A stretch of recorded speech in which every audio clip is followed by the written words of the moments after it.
Hello नमस्कार श्री स्वामी समर्थ. कसे आहात सर्व? मस्त ना? तर मस्त असायला पाहिजे. माझ्या एका नवीन ब्लॉगमध्ये गोडताईंचे व मैत्रिणीचे मनापासून स्वागत आहे. डोल घे. मनापासून स्वागत आहे ताईंनो, खूप खूप मनापासून स्वागत आहे. तर व्हिडिओ आहे 2 दिवसाचे व्हिडिओ आहेत. तर हे गुरुवारचं रुटीन तुम्हाला दाखवत आहे.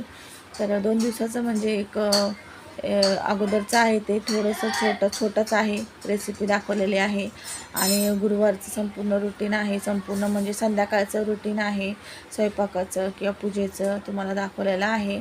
आणि व्हिडिओ आवडतात की नाही नक्की कमेंट करून सांगा. असे छान छान व्हिडिओ बघण्यासाठी, व्हिडिओ रेसिपी ब्लॉग बघण्यासाठी नक्की चॅनल सबस्क्राईब करा. चॅनल सबस्क्राईब केल्यावरती मी जे व्हिडिओ टाकेन ते तुमच्यापर्यंत सर्वात पहिले पोचण्यास मदत होईल.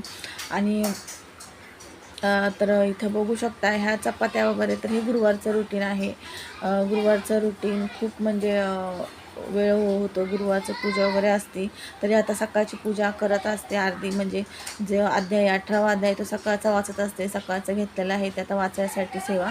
तर 18वा अध्याय श्री सरस्वती स्तोत्र किंवा लक्ष्मी सुक्तम, तर ते पण सकाळचं वाचते. त्याच्यामुळे संध्याकाळचं थोडंसं ना बरं पडतं वाचायला. तर हे बघू शकताय हे ना अगोदरचं आहे, म्हणजे मला असं वाटतं बुधवारचं आहे हे.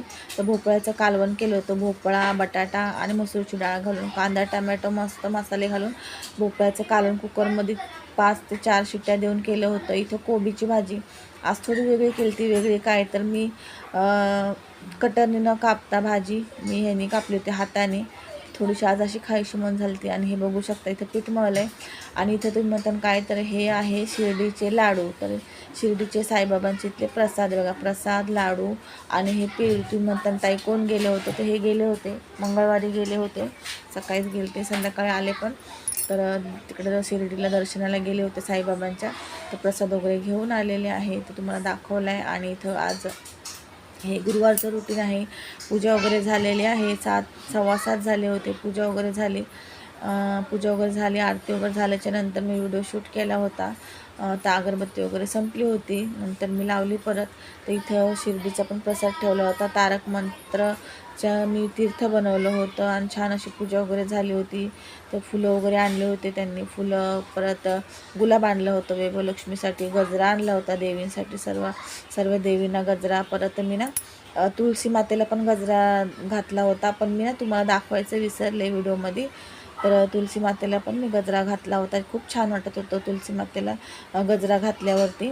तर मी व्हिडिओ काढायचं विसरले ताईंनो, सॉरी. आणि इथं बघू शकता मग किचनमध्ये आलेले आहे आणि सुरुवात केलेली आहे. भात घातलेला आहे आणि मसाला वगैरे भाजून घेतलेला आहे, पीठ मळलेलं आहे. तर इथे मी आता करत आहे, गुरुवार असल्यामुळे ना शिरा करत आहे. तर तुपात रवा छान असं भाजून घेतलेला आहे.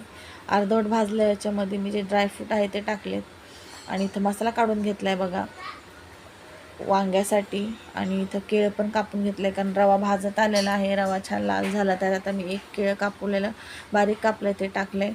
पाणी पण गरम केलं आहे. पाणी, दूध तुम्ही काही घालू शकता. तर मी ना पाणीच घालत आहे.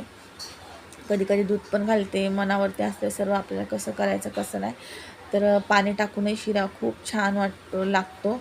वाटत पण नाही की दूध आहे की पाणी आहे. एकदा नक्की करून बघा. तर इथे मी आता भात झालेला आहे, पाणी गरम झालेलं आहे. तर गरम पाणी याच्यामध्ये घालते आणि एक वाफ काढून घ्यायची आहे आपल्याला शिऱ्याला. मस्त असा शिरा लागतो. तुम्हाला ना शिरा कसा बनवायचा, सत्यनारायणचा शिरा पूजेचा कसा बनवायचा परफेक्ट प्रमाणामध्ये, ते तुम्ही मला जर कमेंटमध्ये विचारता तर नक्की तुम्हाला मी ती रेसिपी दाखवून प्रसादाचा शिऱ्याची. आणि असं पण दाखवणारच आहे, आता गणपतीमध्ये पण लागतो आपल्याला सत्यनारायणच्या पूजेसाठी. तर मी दाखवणार आहे, लवकरच दाखवून. तर हे बघू शकता मी ना आता साखर टाकलेली आहे आणि साखर टाकून मस्त अशी एक वाफ काढून घेतली. परत नंतर मी तूप घातलं. इथे एकीकडे वांग्यांना फोडणी करत आहे कालवणाला. तर आज वांगे तळून वगैरे काही घेतले नाही, डायरेक्ट मसाला टाकला तेलामध्ये, लाल तिखट आणि वांगे, आणि त्या मसाल्यामध्येच वांगे परतून घेतले. तर असं केलं, थोडासा वेळ लागला वांगे शिजण्यासाठी, कारण की ना मसाल्यात असं परतून घेणं आणि तेलामध्ये परतून घेणं हा खूप फरक पडतो. तर मी आज असं थोडी वेगळी पद्धत काय नाही, फक्त वांगे मसाल्यामध्ये डायरेक्ट परतून घेतले वाफेवर. आणि इथं बघा शिरा झालेला आहे, मस्त असं वरतून तूप टाकलं आहे. खूप छान असा मस्त आजचा पण शिरा झाला होता. दरवेळेस छानच होतो, तसा आजचाही छान झाला होता. नैवेद्य काढलेला आहे, पाणी वगैरे शिंपडलं आणि देवाला ठेवलेलं आहे. आणि इथं वांगे बघा छान असे परतून झालेत. आता याच्यामध्ये ना बटाटे घालते. परत 1-2 मिनटं वाफ काढून घ्यायची, 1-2 वेळेस आपल्याला वाफ काढून घ्यायची, म्हणजे बटाटे पण छान असे वाफेवरती शिजतील. नंतर मग म्हणजे जास्त वेळ पण लागत नाही, कारण वांगं बटाटे शिजायला खूप वेळ लागतो. डायरेक्ट असे आपण टाकलं, थोडेसे परतून किंवा थोडेसे भाजून असे घेतले तर वाफ काढून, तर छान टेस्टही छान लागते आणि शिजायला लवकर वेळ लागत नाही, लवकर शिजतात. तर असो, तर इथं आता मी ना मीठ वगैरे अगोदर घातलं होतं मसाला घातल्यावरती, कारण वांग्यांना मग ते लागलं पाहिजे, तर वांग्याची चव लागणार नाही. आणि इथं कोबीची भाजी होती थोडीशी, तर आजीला पराठा आवडतो कोबीच्या भाजीचा, त्याला पराठा बनवत होते. पहिला परोठाच बनवून घेतला, नंतर चपात्या वगैरे केल्या. आणि आज भाजी वगैरे काही नाही केली, फक्त वांग्याचं कालवण केलं. वांग्याचं कालवण केलं, भाजी वगैरे पण करायची गरज लागत नाही. चपाती संग मस्त असं वांग्याचं कालवण लागतं, तर मस्त असं मसाला वाटून कालवण केलं, तर त्याच्यामुळे चपात्या नव्हत्या केल्या. आणि शिरा केला होता, भात केला होता. बघू शकता मस्त असं कालवण आता ना छान. आता मी त्यात पाणी आणि थोडंसं चवीप्रमाणे मीठ टाकून मस्त शिजवून घेणार आहे. खूप छान कालवण पण झालं होतं.